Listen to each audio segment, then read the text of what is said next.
AMS2 has a very peculiar feel to it, especially out of the box, and the factors which may negatively affect your perception of what happens to the car in this sim relate to the visual, the auditory and the tactile aspects, as well as the in-game car setups. So in this guide, I will go over each one of those aspects, and I will briefly and hopefully concisely go over each option you should try out, ideally one by one, to fix as much as it is possible what you may call the floating or the driving on ice feeling in Automobilista 2.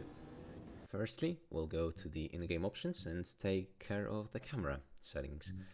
So what you want to do here is basically turn everything off. High-speed shake off, head movement to 0, all the forces and effects to 0 or no, and use legacy head movement. Setting the use legacy head movement to yes, which is what we want to do, ensures that the camera is attached to the car rather than the environment, and it is like that by default, which is a bit weird, but we can change it, and it's a change that I wholeheartedly recommend. Basically gets rid of the floating, which many of us experience. Next are the auditory aspects. The first one is very simple. Go to the audio settings and turn down the tire volume. In other sims, we usually do the opposite. In this one, the tires are a bit too loud by default, and may give you a false sense of sliding. The same false sense of sliding or losing grip may occur when you hear AMS2's traction control sound, or noise as I would call it.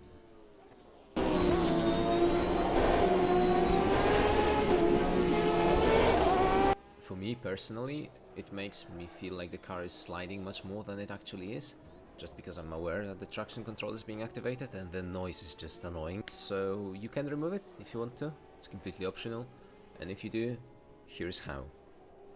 So what you want to do is navigate to your Automobilista 2 installation folder, which you can do via Steam, as I did here.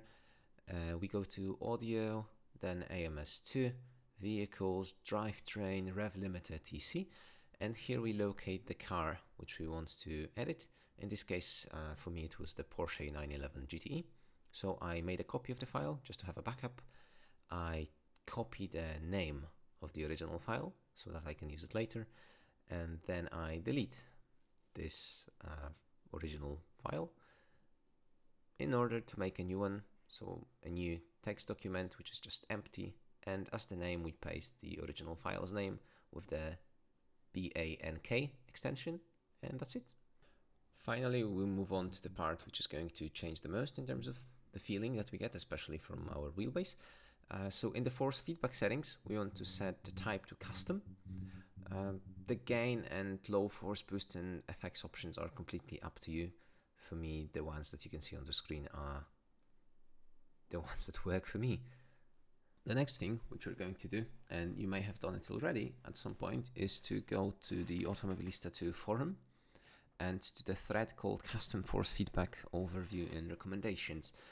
There you can find many files made by the players with custom force feedback options.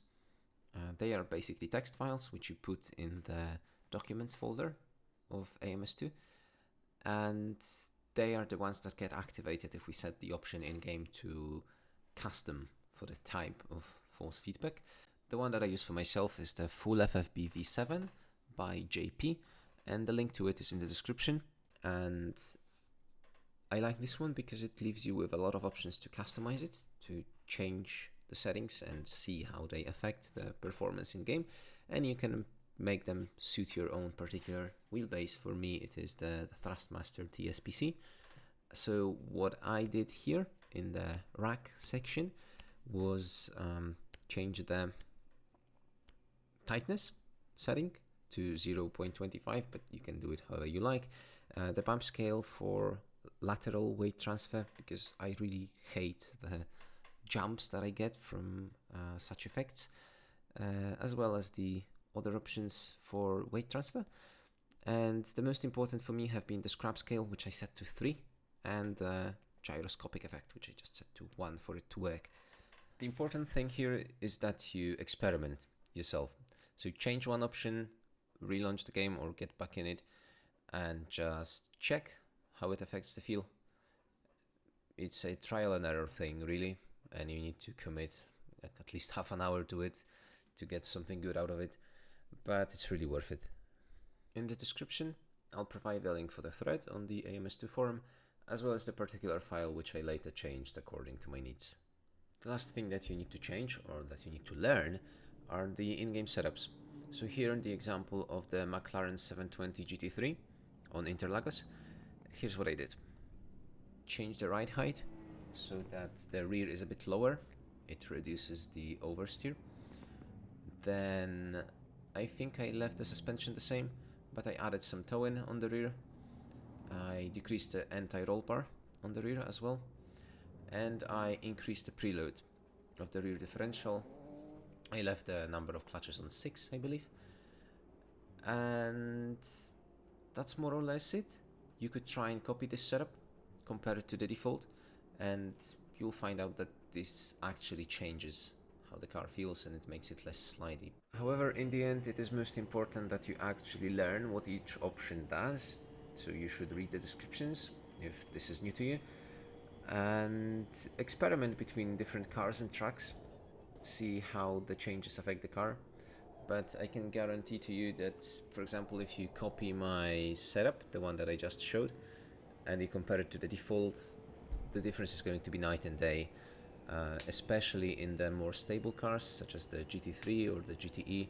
I've managed to basically eliminate the slidiness of the rear. So I hope that some of this has been helpful and that it changes how the feeling of AMS2 works for you. Try it for yourself and enjoy.